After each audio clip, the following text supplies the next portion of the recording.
জীবনে কিছু কিছু মুহূর্ত আছে যে সৃষ্টিকর্তা আল্লাহ তাআলা আমাদেরকে নিজের হাতে বাঁচিয়ে দেন। অর্থাৎ আল্লাহর রহমত হচ্ছে ছাড়া এখান থেকে বেঁচে ফেরা প্রায় অসম্ভব বললেই চলে। এরকম একটি ঘটনা কিন্তু আমার সাথে ঘটেছিল ২০২১ সালে। তখন হচ্ছে পদ্মা সেতু চালু হয়নি। তখন হচ্ছে পদ্মা সেতু চালু হয়নি। পদ্মা সেতুর কাজ প্রায় শেষ পর্যায়ে বললেই চলে। শেষ মুহূর্তে এসে হচ্ছে তখন আমরা হচ্ছে ফেরিতে চলাচল করতাম বা স্পিড বোটে চলাচল করতাম।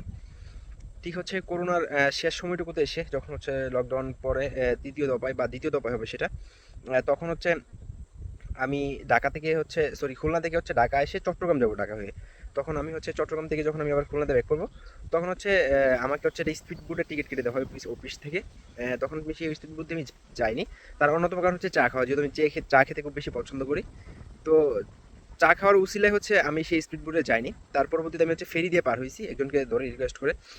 ফেরি দিয়ে পার হওয়ার পরবর্তী সময় আমি গিয়ে দেখলাম যে স্পিড বোটটা খুব বাজেভাবে অ্যাক্সিডেন্ট করছে এবং হচ্ছে উল্টে গেছে। উল্টে যাওয়াতে হচ্ছে অনেকজন মারা গেছে। ঠিক কতজন মারা গেছে সেটা সংখ্যাটা আমার কাছে নেই, বা কতজন বেঁচে ছিল সেটা সংখ্যাটা আমার কাছে নেই। তবে আমি দেখলাম যে ডুবুরি লাশ তুলতেছে এবং হচ্ছে অসংখ্য লোক মারা গেছে বলে আমি শুনেছি। এখানে বিস্তারিত শোনার মতো সময় আর হয়নি আমার হাতে, যেহেতু ওই পাশে আমার হচ্ছে অফিসে গাড়ি দাঁড়িয়েছিল, সেই ক্ষেত্রে আমার দ্রুত চলে যেতে হয়েছিল। তো জীবনের এরকম কিছু সময় বা জীবনের অসংখ্য সময় কিন্তু সৃষ্টিকর্তা হচ্ছে আমাদেরকে সর্বোচ্চ সহায় হন এবং হচ্ছে আমাদেরকে সর্বোচ্চ সাহায্য করেন। এই সমস্ত সময়গুলোতে কিন্তু সৃষ্টিকর্তা সাহায্য ছাড়া পার হয়ে আসাটা খুবই কঠিন।